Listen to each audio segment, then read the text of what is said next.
2.57 क्या कह रहा है कि dual behavior of matter proposed by de Broglie led to the discovery of electron. Okay, a microscope often used for the highly magnified images of biological molecules and other type of material. तो electron microscope कैसे बना? जब ये पता चला electron में wave nature है तो हमने देखा इलेक्ट्रॉन माइक्रोस्कोप बना, क्योंकि उसका लीस्ट काउंट बढ़ गया ना। इलेक्ट्रॉन का जो इलेक्ट्रॉन का वेव नेचर है उसका हमने देखा था कि नहीं, वो पिकोमीटर तक जाता है, जबकि जो ये हमारा दृश्य प्रकाश है, विजिबल लाइट है, वो नैनोमीटर तक जाता है। नैनोमीटर भी क्या जाता है, वो 10⁻⁻7 जाता है, और वो -10 1000 गुना बड़ा है।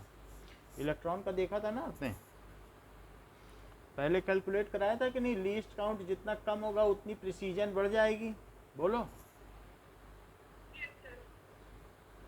तो इन्होंने कहा इसी से इलेक्ट्रॉन माइक्रोस्कोप की डिस्कवरी हुई। Often used for highly magnified images. If the velocity of electron in microscope is this, calculate wavelength. आसान सवाल है, वेलोसिटी दे रहा है, वेवलेंथ पूछ रहा है, वेलोसिटी कितनी है? तो 1.6 इंटू 10⁻6 है, तो ये इसकी थर्मल वेलोसिटी है, ऑर्बिटल वेलोसिटी जो भी है, क्योंकि थर्मल वेलोसिटी 10⁻³ होती है और ड्रिफ्ट वेलोसिटी mm में होती है, ऑर्बिटल वेलोसिटी 10⁻6 होती है। तो बताओ क्या वेवलेंथ का फार्मूला है?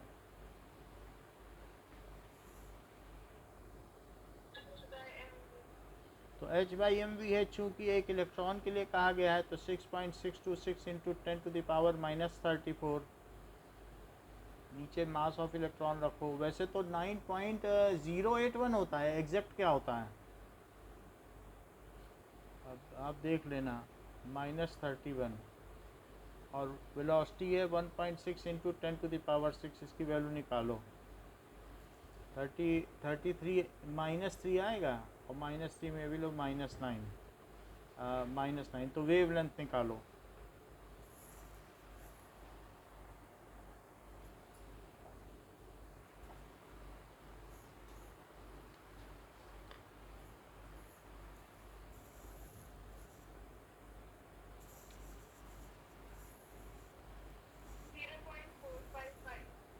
जीरो 0.455 आया है। अगर मैं 445 कर दूं, 55, तो ये 10⁻⁻12 हो जाएगा मीटर। तो आप देख रहे हैं कि इसका प्रिसीजन कितना अच्छा है, क्योंकि इसका लीस्ट काउंट 1000 गुना कम है। तो 455 पिकोमीटर पहुंचा कि नहीं? इसीलिए तो इलेक्ट्रॉन माइक्रोस्कोप बना है, जो किसी भी चीज़ को 50 लाख गुना बड़ा करके दिखाता है। तो 2.58। नेक्स्ट क्वेश्चन देखिए, similar two electron diffraction. Diffraction से क्या समझती हो?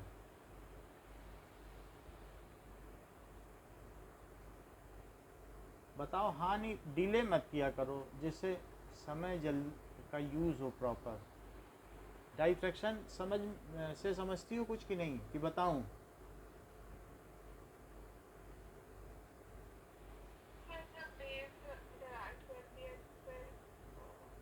ऐड नहीं करती है, ये तो इंटरफेरेंस बता रही हो। जैसे वो किसी शार्प ऐसे ऑब्जेक्ट से टकराए जिसकी थिकनेस उसकी वेवलेंथ से कम हो। If object encounters at the edge of, then it turns at edge. कभी भी लाइट को ब्लेड हो, शार्प ब्लेड के कॉर्नर पे डालो तो उससे वो मुड़ जाती है।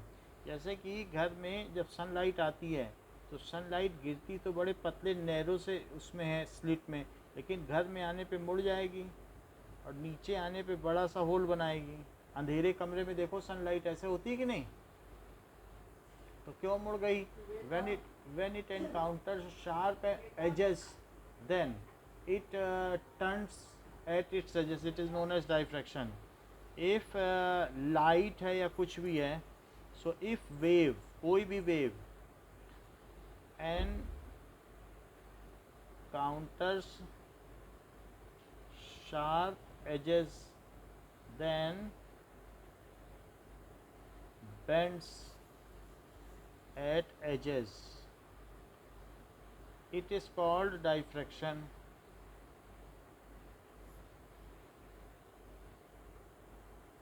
को डाइफ्रैक्शन कहते हैं। जैसे कि आप साउंड वेव को लो, वो भी एक वेव है। तो साउंड वेव, और जो साउंड वेव है, अगर मान लीजिए आप यहाँ बैठी हैं और आपके पीछे कोई वृंदा बैठी है, तो ये बताओ क्या वो आपसे हो के, जो मैं बोल रहा हूँ, तो आपसे हो के मुड़ के क्या उसके पास तक पहुँच जाएंगी? बोलो, चाहे आप सामने ही बैठी क्यों ना हो। तो क्या आपकी जो हेड की या आपकी बॉडी की मेजरमेंट है वो 1 मीटर से कम है? जबकि साउंड वेव की वेवलेंथ 1 मीटर है। तो 1 मीटर की विड्थ से कम पे टकराएंगी तो मुड़ के पीछे वाले को सुनाई पड़ जाएंगी।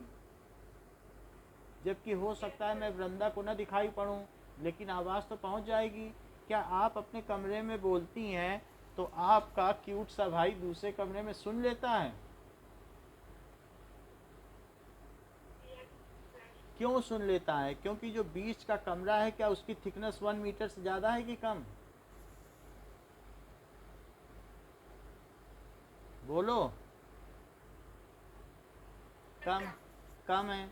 सो ये लेस देन 1 मीटर। लेकिन आपने कभी मेहरानगढ़ में गई हो? वहाँ कितने मोटे मोटे दीवाले हैं, सो थिकर वॉल, और अचानक जब कहीं पर मुड़ के जाती हो तो अचानक शहनाई सुनाई पड़ती है, वैसे बिल्कुल शांत रहता है। फिर आगे चलती हो तो अगली दूसरी शहनाई। तो वहाँ पर जब मोटी मोटी दीवारें होंगी तो तुम यहाँ पर चाहे बहुत बड़े बड़े ड्रम बीट्स क्यों ना बजाओ और अपनी एक साथी को वहाँ खड़ी कर लो, तुम्हारी आवाज़ वहाँ तक नहीं पहुँच सकती। अगर दोनों तरफ दीवार पे अगर बहुत मोटी दीवार है, तो किले की दीवार जो मोटी है, बाहर का शोर वहाँ तक नहीं पहुँच सकता। क्योंकि ऐसे करने पे ये जो वेव होंगी वो यहाँ एटीनुएट हो जाएंगी, यानी यहाँ पर उनकी एनर्जी ख़त्म हो जाएगी, मुड़ ही नहीं पाएंगी। तो आप डाइफ्रैक्शन तो समझ गई ना? इवन अपनी साइज से छोटे से टकराएगी। अब आगे क्वेश्चन पढ़ो। Neutron diffraction microscope is also used for the determination of structure of molecule. तो वो उससे पता चलता है कि मॉलिक्यूल का क्या स्ट्रक्चर है। न्यूट्रॉन को फेंका जाता है तो जो मॉलिकुलर स्ट्रक्चर है उससे पता चल जाएगा कि क्या स्ट्रक्चर है। मान लीजिए मॉलिक्यूल का स्ट्रक्चर है और यहाँ से न्यूट्रॉन की वेव्स फेंकी जा रही हैं, तो ये न्यूट्रॉन है।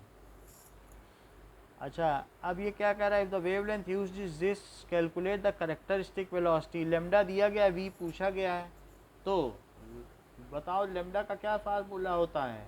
क्या h/mv, de Broglie's equation, matter wave equation? बोलो, पूरा नाम क्या है? मैटर वेव, ऐसे बोला करो, मैटर वेव इक्वेशन। तो it is equal to 6.626 into 10⁻⁻34। जरा बताओ इसके मास कितना होता है न्यूट्रॉन का? मुझे याद नहीं, आप बताओ। 1.677 होता है कि क्या होता है? 667?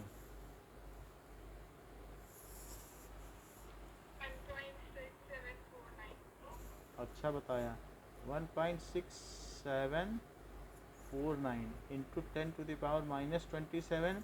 और वेलोसिटी तो पूछी गई है, और लेमडा कितना दिया है?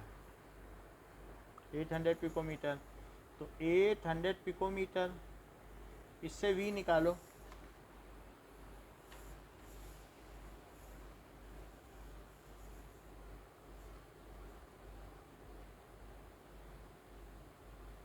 -34 है, 27 है, तो कितना बचेगा? 4 3 7 बच जाएगा।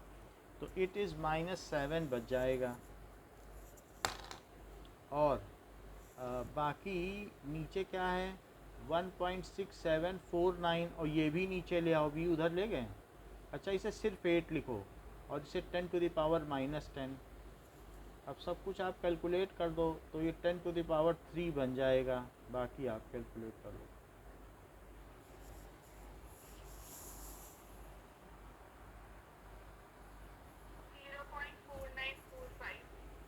0.4945। तो अब अगर हम इसे देखें तो 494.5 मीटर पर सेकंड आ रहा है। एक मिनट,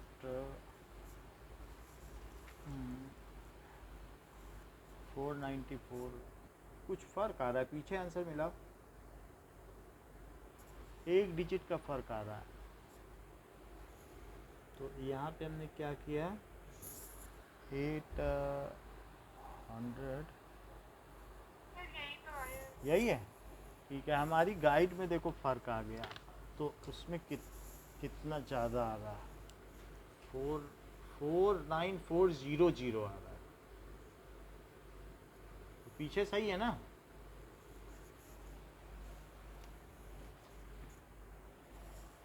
चलो आगे देखो फिर,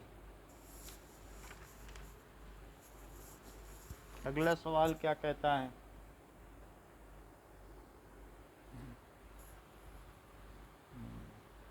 अच्छा, 2.59 कहता है, if the velocity of electron is this calculate the de Broglie wavelength.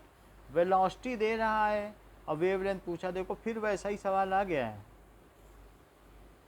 2.19 into 10⁻6 metre पर सेकेंड, और लेमडा पूछा गया, तो क्या आप निकाल लोगी? बिल्कुल आसान सी चीज़ है, 6.626 इंटू 10⁻34 डाल देना, या 9.1 इंटू 10⁻31 डाल देना, और वेलोसिटी तो दी ही गई है 2.19 इंटू 10⁻6।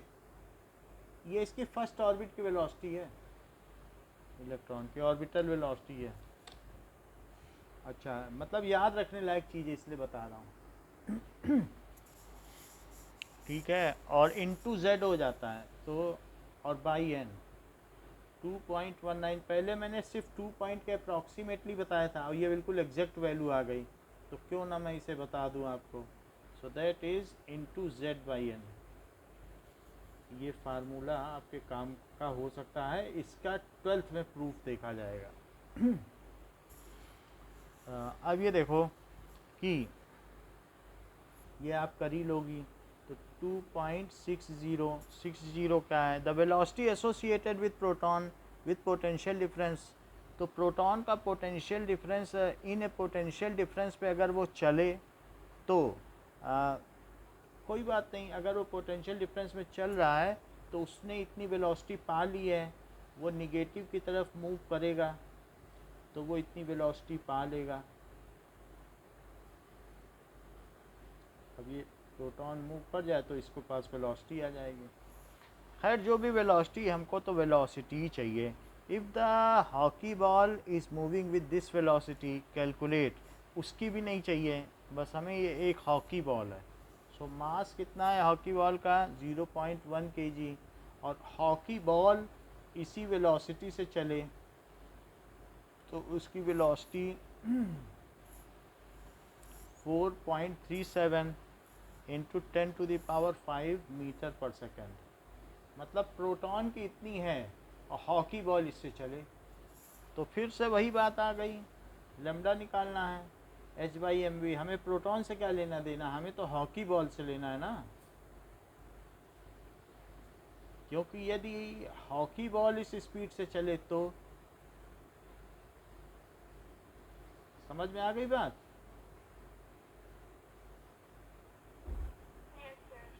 तो हमने हॉकी बॉल का रख दिया, ये भी कर लोगी, जहाँ न समझ में आए देख लेना, फिर पूछ भी सकती हो। 6.1 अगला देखो, if the position of electron is measured with an accuracy, यानी पोजीशन को क्या डेल्टा एक्स से समझती हो, 0.002 नैनोमीटर, तो -9 मीटर, ये प्लस माइनस है तो ये डेल्टा एक्स हो गया। Calculate the uncertainty in momentum, तो कह रहा है कि डेल्टा पी को पता करो, तो डेल्टा पी क्या होगा बताओ, डेल्टा एक्स डेल्टा पी क्या होता है।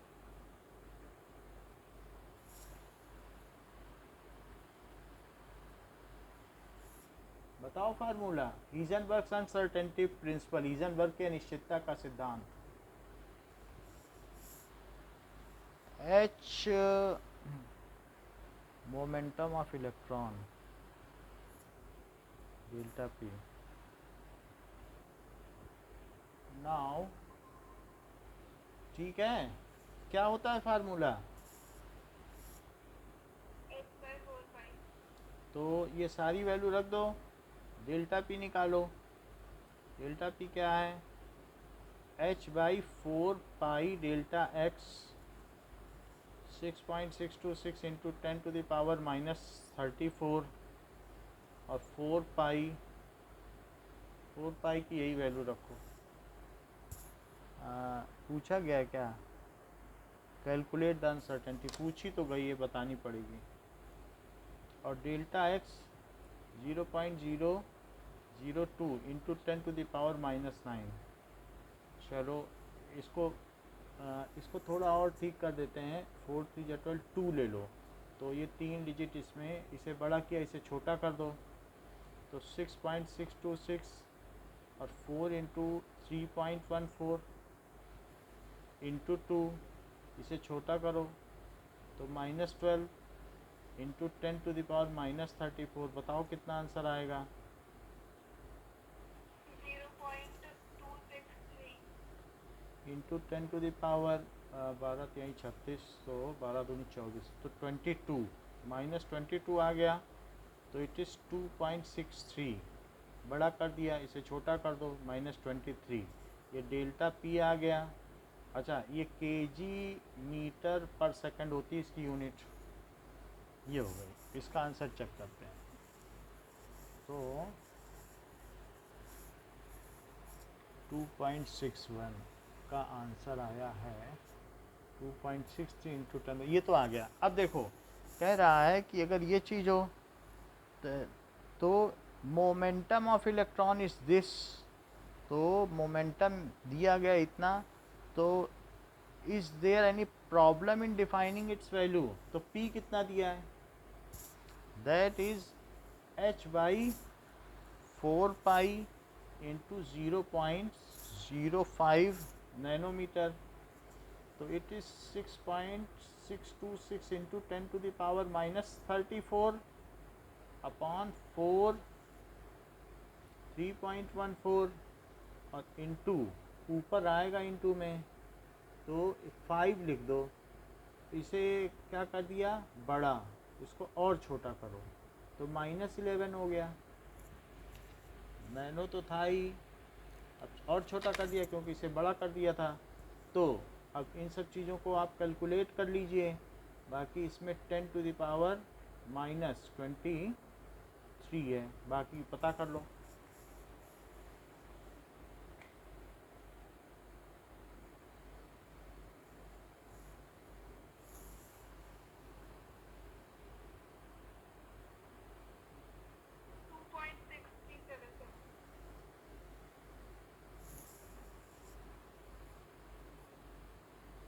वन पॉइंट 2.363 आ रहा है। ये 5 का किया कुछ?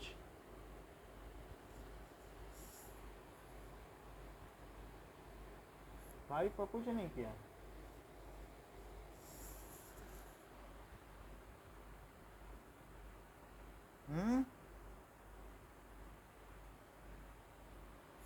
कितना आया?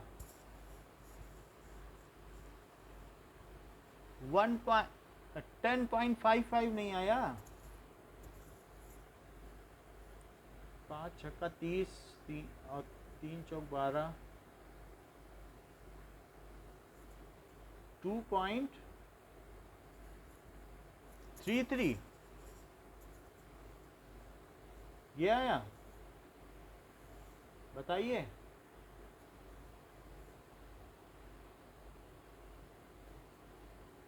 अमांशी ऑडिबल?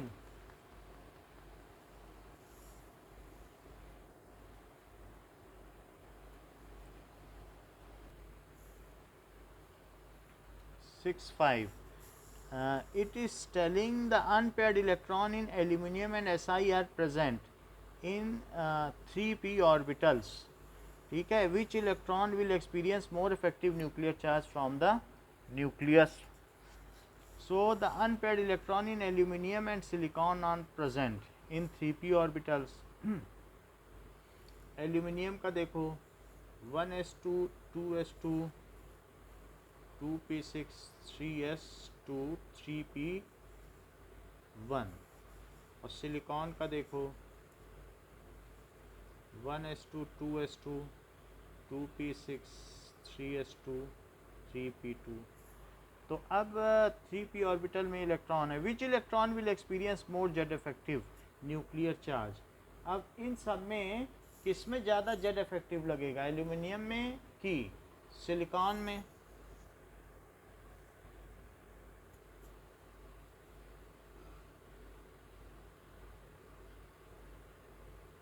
बोलो।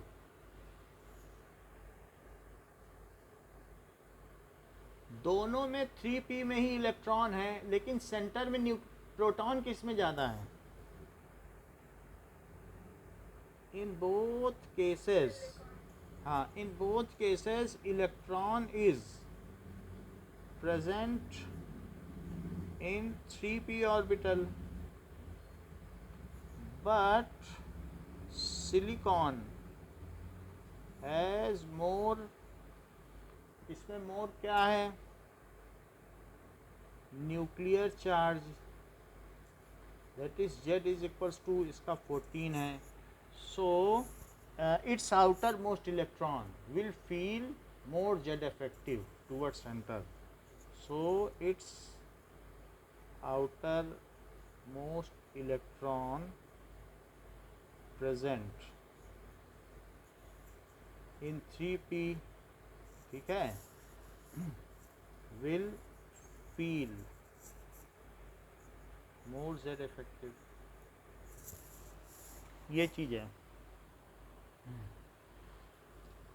2.66 क्या कहता है, indicate the number of unpaired electron in p। Phosphorus में अनपेयर्ड इलेक्ट्रॉन तो 1s2 2s2 2p6 3s2 और 3p3। देखो 10 और 5 15, तो इसमें कितने अनपेयर्ड इलेक्ट्रॉन हैं? बाकी तो सब फील्ड होंगे।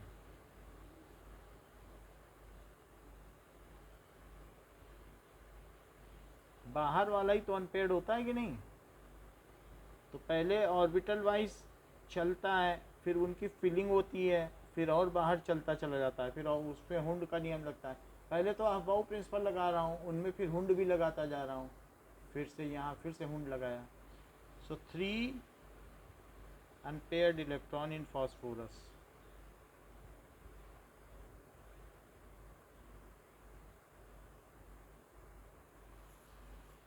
सिलिकॉन, सिलिकॉन में कितने हैं?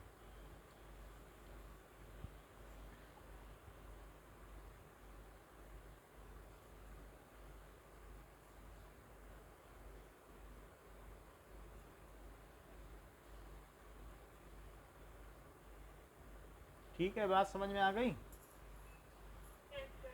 क्रोमियम में कितने हैं बताओ, समझ में आ गई तो बता दोगे।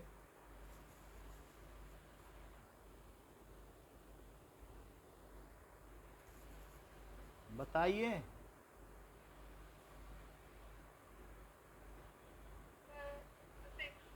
अच्छा बताया है।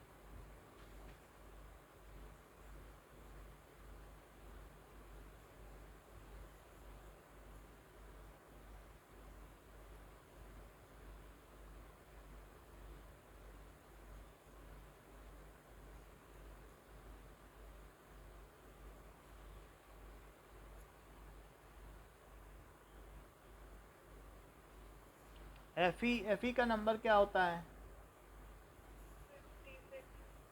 26 ना।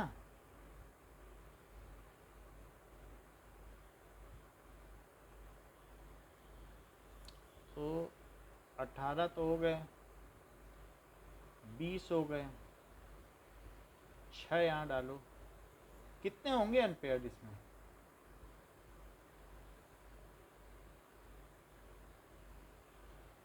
बताओ कितने होंगे?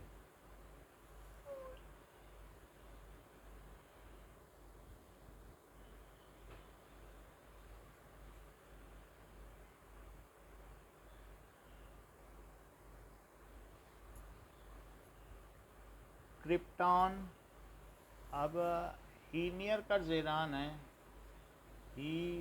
हीनियर कर 2, 10, 18, 36, सो 0 होगा, बात तो सही है।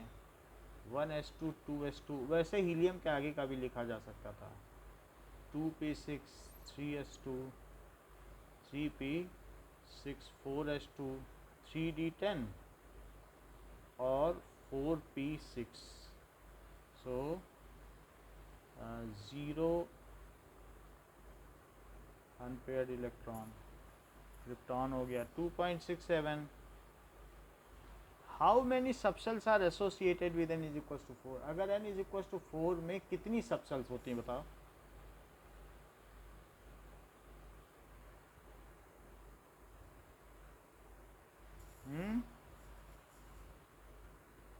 चौथी कक्षा में, किसी परमाणु की चौथी कक्षा में कितने उप ऊर्जा स्तर होते हैं? S4 सब शेल्स, वो कौन कौन सी हैं? सब में 4s 4p 4 ऐसी, सब में 4 4 भी लगा सकती है, 4s 4p 4d 4f। अच्छा, how many electrons will be present in सब shells having ms value of -12? इनमें से कितनी की वैल्यू -12 होगी ms की? टोटल नंबर ऑफ इलेक्ट्रॉन्स कितने होंगे?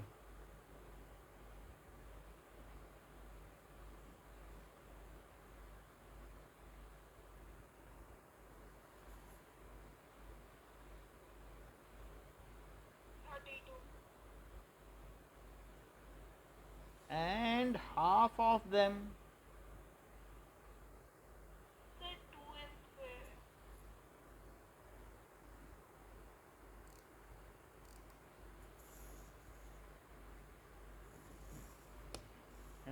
that is 16, will have spin down,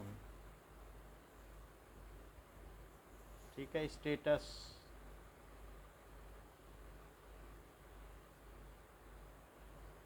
ये चीज़ हो गई। अच्छा, अब एक क्वेश्चन हमारा बचा हुआ था, वो देखो 2.52, उसको भी कर ही लेते हैं। 2.52 में क्या था?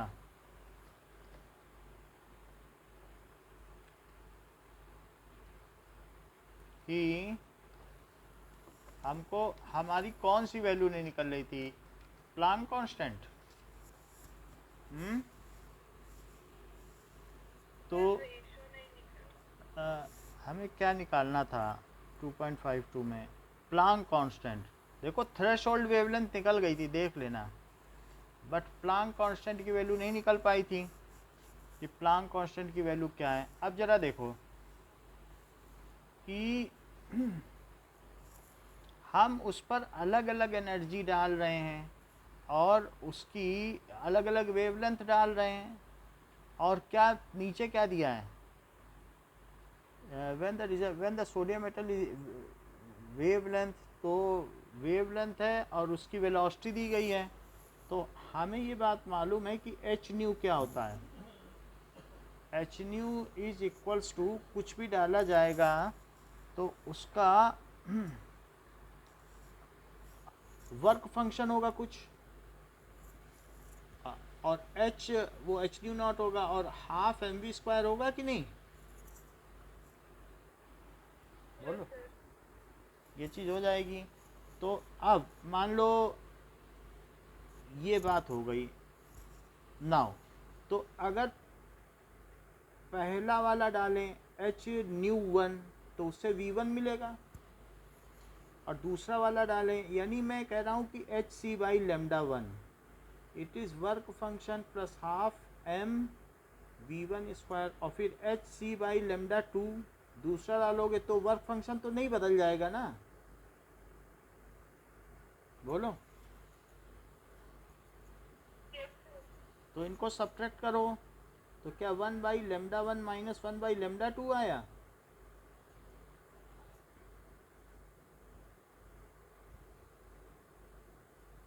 बताइए।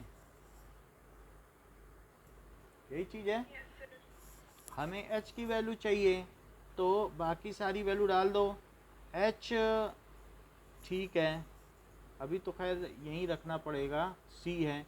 यहाँ देखोगे तो क्या आएगा, लेमडा 1 लेमडा 2 और ऊपर क्या आएगा, लेमडा 2 माइनस लेमडा 1। अच्छा, v1 माइनस v2 और v1 प्लस v2। तो h की वैल्यू क्या हो जाएगी, उधर m लिखो, लेमडा 1 लेमडा 2 लिखो, v1 माइनस v2 लिखो, v1 प्लस v2 लिखो, और नीचे क्या लिखो, लेमडा 2 माइनस लेमडा 1, और c भी लिखो और 2 भी लिखो। क्या ये सब इलेक्ट्रॉन निकलते हैं इसमें? और लेमडा की वैल्यू क्या है, 500 ले लो, 400 और 500 ले लो, आसान आसान सी, पहली और तीसरी। तो है ना, कोई भी दो ले सकती हो ना। तो 500 इंटू 10⁻⁻⁹ इंटू 400 इंटू 10⁻⁻⁹। अच्छा, वेलोसिटी क्या लोगी, 2.55 और 5.35। तो वेलोसिटी का कोई इशू नहीं है, आप बड़ी वैल्यू ले लो, ठीक है, क्योंकि h तो पॉजिटिव ही आएगा। तो 5 पॉइंट लेमडा में भी आप ऐसे ही कर लेना, बड़ी वैल्यू, निगेटिव तो नहीं आएगा ना h।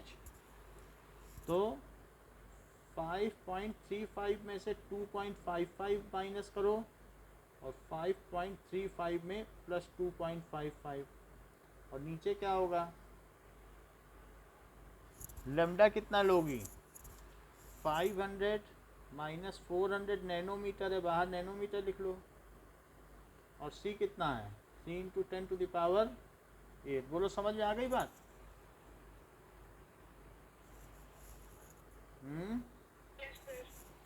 अच्छा, अब 9.1 इंटू 5 इंटू 4 इंटू, अब ये देखो 7 हो गया, तो 7 14, तो यहाँ पर कितना बचेगा, 17।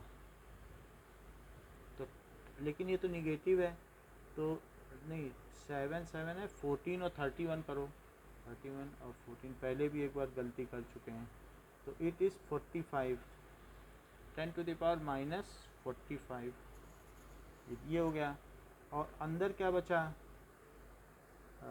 इससे करोगी तो 3.2 और इंटू 5 2 7, तो 7.9, और नीचे देखो तो 2 इंटू 1 लिख लो सिर्फ, और ये 10⁻⁻7 और 8, ये है -7 और ये 8 है, तो 10⁻1।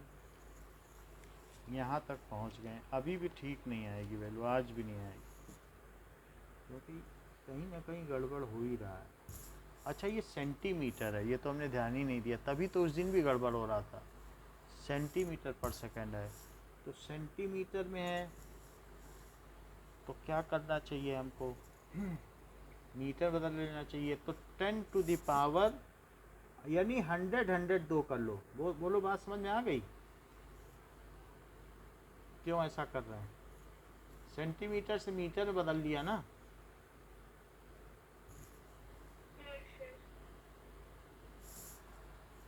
तो कितने मीटर पर सेकंड, 100 कर लिया।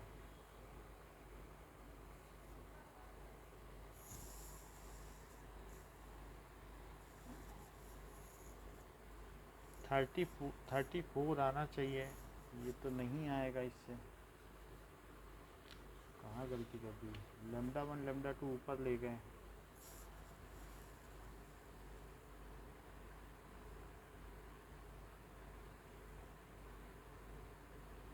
Half mv square hc by, इनका ठीक आ गया है, लेमडा नॉट।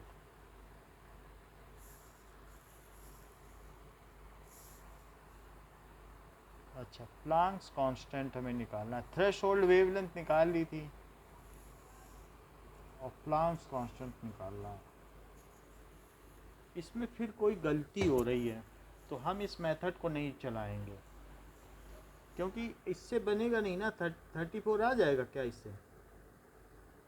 चेक करो ज़रा एक बार, देखें क्या आता है। कहाँ से आएगा? ये तो 10⁴ है, आएगा ही नहीं। कोई गड़बड़ी कर रहे हैं, ये पता नहीं चल रहा है। इसको मैं फिर से एक बात बताऊं आपको। पहले लेमडा निकल आया था ना, लेमडा तो हमारा क्या आ गया था पहले वाले केस में? थ्रेशोल्ड वेवलेंथ आ गई थी लेमडा नॉट। बोलो वो कितनी आ गई थी? वो मैं बता दे रहा हूँ, 531 आ गई थी। बोलो इतनी बात सही है? अच्छा, अब एच सी बाई लेमडा और is equal to H C by lambda not और plus half M we square. तो H C 1 by lambda minus 1 by lambda not it is equal to half M we square. तो H C और ऊपर क्या हो जाएगा? क्या lambda naught minus lambda हो जाएगा और नीचे लेमडा लेमडा नॉट। तो एच क्या हो जाएगा? ऊपर लिखो m we square lambda lambda not और नीचे क्या आ जाएगा? सी आएगा 2c और लेमडा नॉट माइनस लेमडा। बोलो ये आ गया। अब मास तो लिख लो 9.1। मास तो सही ले रहे हैं ना?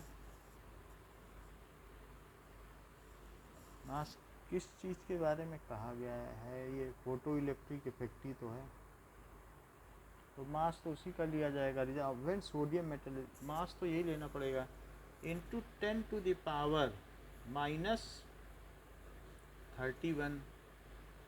अच्छा, वेलोसिटी कितनी ले लो? कोई भी एक ले लो, 2.55 ले लो।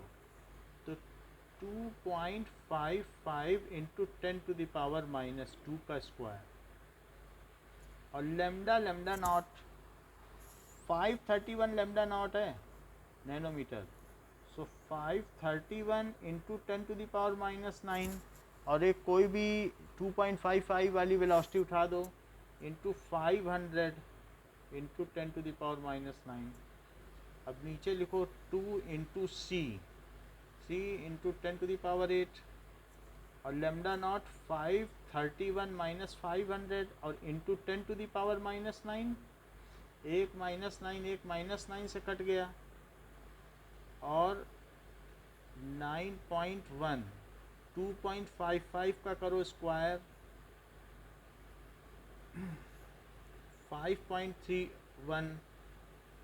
5.31 इंटू 5 ये हो गया। सो 2 और 2 0 4 हुए तो -5 -5 -4 -9 जोड़ दो इसमें -40 10⁻⁻40 और नीचे क्या है? नीचे है 6 इंटू 31 और इंटू 31 ही सिर्फ बच रहा है इसमें। 6 इंटू 31 इंटू 10⁸ फिर भी निगेटिव आ जा रहा है -48। 50 तक तो जा ही रहा है।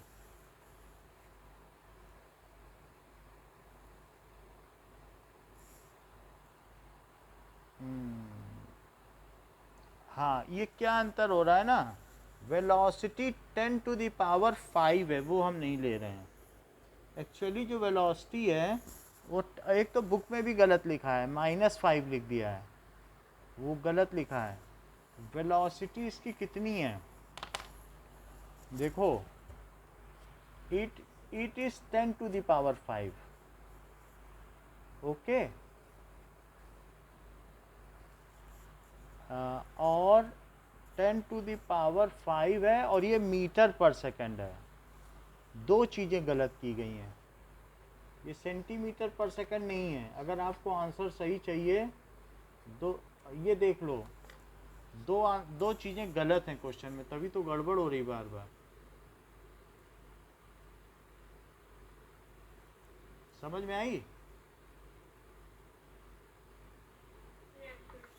तो अब हम इसे ठीक कर लें जबकि हमें पता चल गया है।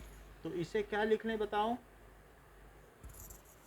10 टू द पावर, नहीं तो उस दिन भी आ जाता, या तो हमने पावर ली नहीं होगी, एक 10 बनेगा। तो अब पावर की अलग अकाउंटिंग कर लें। पावर की अलग अकाउंटिंग करो। नीचे का सब कुछ सही है, ऊपर ही वेलोसिटी लिया गया। -31 में से 10 निकाल दो तो -21, तो 10 टू द पावर -21 आ गया। और अब उसमें कितना जोड़ दो, 2 यहाँ से और 2 चीज़ यहाँ से जोड़ो, और 531 भी लिया है, 2 जीरो यहाँ से 4, तो -5, 4 निकाल लो -5, इट इज़ -26। ऊपर -26 आ गया और नीचे 8 अब आ जाएगा। अब आप काम करिए और रिजल्ट पाइए। गलती का पता चल गया, मैं क्वेश्चन अपना अमेंड कर लेता हूँ। आपकी बुक में प्रिंट सही है क्या? मतलब आपके में भी सेंटीमीटर पर सेकंड ही लिखा था क्या, कि सही करके दिया है? हाँ, तो उसको ठीक कर लेना और प्लस कर लेना वेलोसिटी।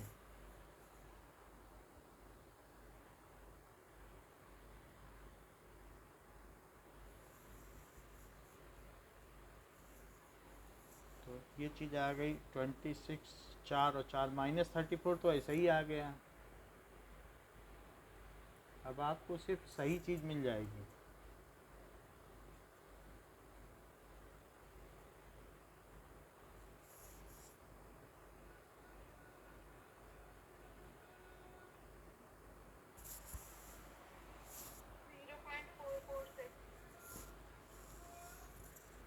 टू 2.55 का स्क्वायर किया है।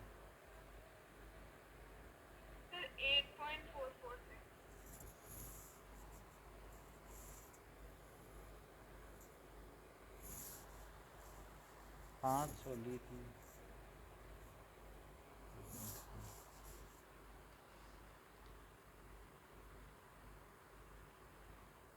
और क्या छूट गया?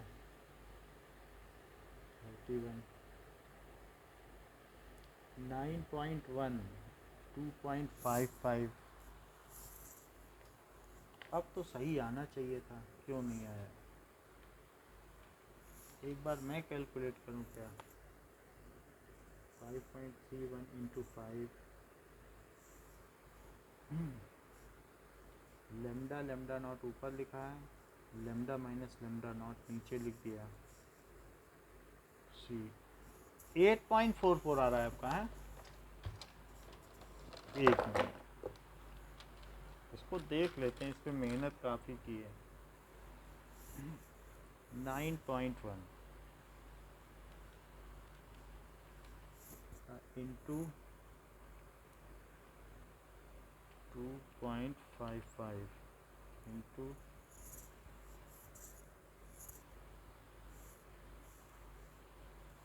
9.1 इंटू 2.55 इंटू 2.55 और 5.31 इंटू 5 डिवाइडेड बाई, अच्छा तरीक 18, 186 divided by 186।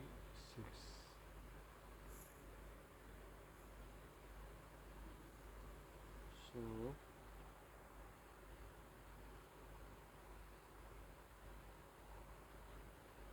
Divided by 186 is equal to 0.446 आ रहा है ना?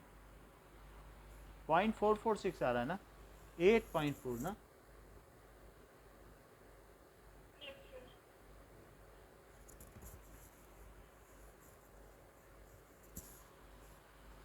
फिर क्वेश्चन में गलती होगी, यही आ रहा है। हम लोगों ने सब कुछ तो सही रख दिया, कुछ आपको दिखाई पड़ जाएगा तो बता देना, पता नहीं चल रहा है। 4.35 ठीक है, पता नहीं चल रहा है, वो 6.626 आना चाहिए, यहीं पे गड़बड़ी आ रही है। तो इट इज़ प्लांक कांस्टेंट की वैल्यू क्या होती है, जूल सेकंड, क्योंकि E is equal to h nu, तो जूल सेकंड इतना ही रखो।